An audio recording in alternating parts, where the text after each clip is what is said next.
দেখুন, কাফের ইউএসএ, ইরানের জন্য তো ইউএসএ কাফের। তো সেই কাফের ইউএসএ কে শিক্ষা দেওয়ার জন্য ইরান কোনো রকমভাবে আমেরিকার চাপিয়ে দেওয়া যে শর্ত, সেই শর্তগুলোকে মেনে শান্তি চুক্তি করবে না, এটা নিশ্চিত। ইরান নিজেদের শর্তে, ইরান নিজেদের বলা যায় যে নিজেদের একেবারে যা যা দাবি, সেই দাবির প্রতি অটল থেকে তারা কিন্তু এই যুদ্ধ এগিয়ে নিয়ে যাচ্ছে। এবং আমরা যেই মুহূর্তেই আলোচনা করছি, সেই মুহূর্তে খবর পাওয়া যাচ্ছে যখন এই শান্তি চুক্তির কথা বা শান্তির বার্তার কথা আমেরিকার তরফ থেকে বলা হচ্ছে, সেই মুহূর্তে ইরান আমেরিকার একটি F-18 ফাইটার জেট, একেবারে আধুনিক প্রযুক্তির উন্নত মানের, বলা যেতে পারে বিশ্বের এই মুহূর্তে অন্যতম সেরা ফাইটার জেটগুলির মধ্যে একটি F-18 কে শটডাউন করে, মানে ধ্বংস করে দিয়েছে বলে ইরানের তরফ থেকে জানানো হয়েছে।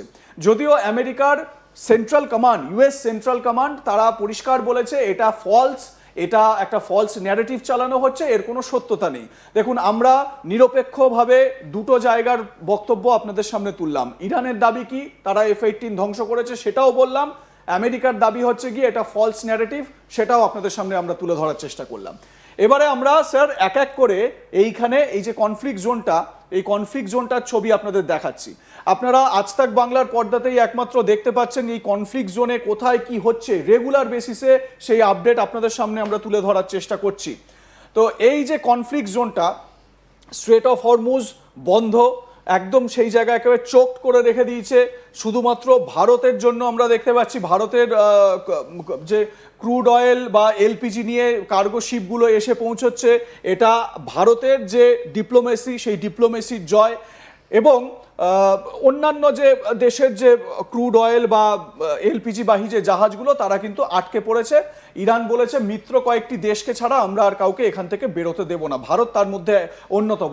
মাথায় রাখবেন, ভারত মানে কোনোভাবেই কিন্তু এই মুসলিম ব্রাদারহুডের মধ্যে পড়ে না, কিন্তু তারপরেও একটি শিয়া মুসলিম দেশ, ধর্মনিরপেক্ষ ভারতকে, যেখানে হিন্দু মেজরিটি বেশি, সেই দেশকে তাদের বন্ধু বলে মানছে, অগ্রাধিকার দিচ্ছে।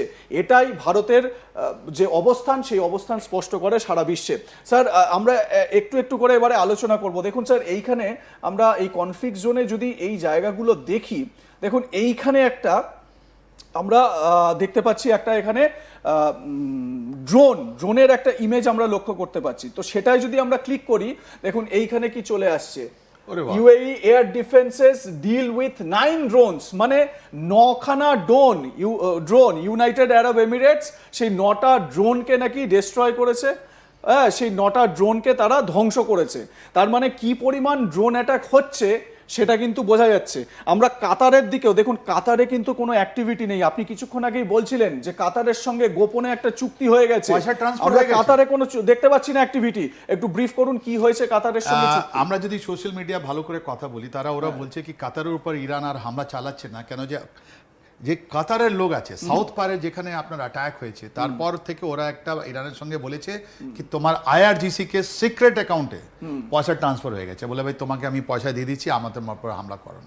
তাহলে এই কাতারের উপরে, মানে কাতার এই ইরান ওয়ারের জন্য ফান্ড করছে IRGC কে দিয়ে দিয়েছে। তার মানে ইরান আজকে ডেটে হরমুজ যেটা আপনি দেখাচ্ছেন, কিন্তু কাতারেই তো আমেরিকার বেস রয়েছে, অন্যতম বড় বেস। শেষ ধাপ ধ্বংস, যতগুলো ওদের রাডার ছিল সব ধ্বংস হয়ে গেছে। তাহলে কাতার এখন ইরানের কথা শুনছে, রাইট? বাহরিন, যেখানে আপনার মোর দেন 60% শিয়া পপুলেশন আছে, রাইট, ওরাও এখন ইরানের দিকে তাকাচ্ছে। আপনার ইরাক, যেখানে আপনার মোর দেন 50% শিয়া পপুলেশন আছে, ইরানের দিকে তাকাচ্ছে। আপনার সিরিয়া, আপনার লেবানন, এরা সবাই তাকাচ্ছে। Let's go to this particular, আপনি যেটা দেখাচ্ছেন বাহরিনের কাছে। আচ্ছা, বাহরিনে কি হচ্ছে, আমরা বাহরিনে একটা এখানে ইমেজ একটু দেখতে পাচ্ছি। এটা কি বলা হচ্ছে একটু দেখি আমরা। দেখুন, several explosions were heard in the strikes over Bahrain as a result of intercepting attacks from Iran. তার মানে ইরান অ্যাটাক করেছে বাহরিনে ওই অ্যাটাকগুলোকে মানে ইন্টারসেপ্ট করেছে, তার জন্য এক্সপ্লোশন বা এগুলো দেখা গিয়েছে। মানে তার মানে বাহরিনে অ্যাটাকটা হচ্ছে, কিন্তু আমরা কাতারে কোনো অ্যাটাক দেখতে পারবেন না আপনি। এখন আপনি কাতারের উপরে দেখতে পারবেন আস্তে আস্তে করে, শুধু মাত্র দেখুন এই যে আপনি পিস কথাটা বললেন, যেটা বাহরিন, আমরা কাতারের কথাটা বলে দিলেন। এই যে আমেরিকান প্রেসিডেন্ট যিনি আছেন, আগে 2 দিন দিয়েছিলেন, এখন 5 দিন, তার মানে শনিবার পর্যন্ত টাইম দিয়েছেন, রাইট? কে ওর মধ্যে আমরা তোমাকে 15 পয়েন্টস একটা কথাও নিয়ে আমেরিকা পাঠিয়ে দিয়েছে। এটা ওদের ভাষায় বলা হচ্ছে of the RAM. Of the RAM মানে আমরা যে কোনো মুহূর্তে আমরা ওখান থেকে বেরোতে পারি। নেগোশিয়েটর কারা? ইরান বলছে আমি তোমার সঙ্গে কথা বলবো না, ইরান বলছে আমি উইটকফ থেকে কথা বলবো না, আমরা কুশনার সঙ্গে কথা বলবো না, আমরা কথা বলেছিলাম, ওদের সঙ্গে কোনো লাভ নেই। ওরা জানেন কাকে ডাকছে? জেডি ভান্সকে, ভাইস প্রেসিডেন্টকে। আচ্ছা, বলা তুমি জেডি ভান্সকে পাঠাও, এবার আমরা ওনার সঙ্গে কথা বলবো। কারণ এই যে কাউন্সিল অফ যারা মিনিস্টার্স আছে ট্রাম্পের আশেপাশে, জেডি ভান্স অ্যান্ড তুলসী গাওয়ার্ড দুজন লোক ছিল, বলেছিল তোমরা হামলা করো না।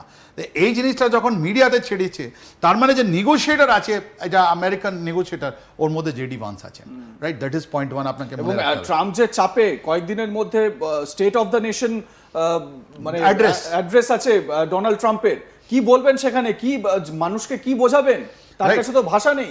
কেন যে এই যুদ্ধটা ট্রাম্পের যুদ্ধ আছে, এর মধ্যে ওদের সিনেট নেই, ওদের নিজের লোক ওখানে ক্রিটিসাইজ করছে। এখন ইরান বলছে আমি তোমার সঙ্গে কথা বলবো যখন জেডি ভান্স থাকবেন। এটা তার মানে ওদের যে উইটকফ, যিনি একটা বিজনেসম্যান, যা কুশনার আছেন, ওর কথাটা কেউ শুনছে না। That is point one clear. তারপর ইরানের মধ্যে একটা ফাড় হয়ে গেছে। আইআরজিসি, ইরানিয়ান রেভলিউশনারি গার্ড যেটা আছে, কোর আছে, যেটা আপনার আয়াতুল্লাহ খমেনির ছেলে এখন মোস্তফা কন্ট্রোল করছে, ওরাই বলছে আমরা এইসব মানি না, এইসব গুজব আছে। কিন্তু ওদের একটা পলিটিক্যাল সংগঠন আছে, যেটা ওটা স্পিকার আছেন, যার মধ্যে ওর প্রেসিডেন্ট আছেন, যার মধ্যে ইরানিয়ান ফরেন মিনিস্টার আছে। ওরা বলছে ঠিক আছে আমরা কথা বলছি। কোথায়? পাকিস্তানে। আর এই পাকিস্তানের কথাটা ইরান মানছে না। পাকিস্তানের মধ্যস্থতা ইরান মানছে না। মিডল ইস্টের অন্যান্য দেশ, মানে ইরান প্রধান একটা স্টেক, ইরান মানে পাকিস্তানের মধ্যস্থতা একেবারে মানছে না। ওর বলছে পাকিস্তানে ছাড়া আপনি অন্য কোনো, বাট কোনো জায়গায় যাবেন কোথায়? ওমান না। এই যে যুদ্ধের আপনি যে জিনিসগুলো দেখাচ্ছেন, যেখানে ড্রোন হামলা চালিয়ে যাচ্ছে, এখন একটা নতুন জিনিস হয়েছে। এই যতগুলো আপনার এয়ার ওয়ারফোর্স ছিল, যতগুলো যুদ্ধ আপনার হাওয়ায় চলতো, যেটা আমি আউট অফ কিউরিওসিটি একটা প্রশ্ন আপনার কাছে রাখি। মধ্যস্থতার কথা যখন উঠছেই, ইরানের পছন্দ কোনোভাবে কি ভারত হতে পারে? ভারতে মধ্যস্থতা আলোচনায় বসার একটা জায়গা কি তৈরি হতে পারে? এটা ছিল, কিন্তু এটা আমাদের ফেলিয়ার, ফরেন মিনিস্টার ফেলিয়ার।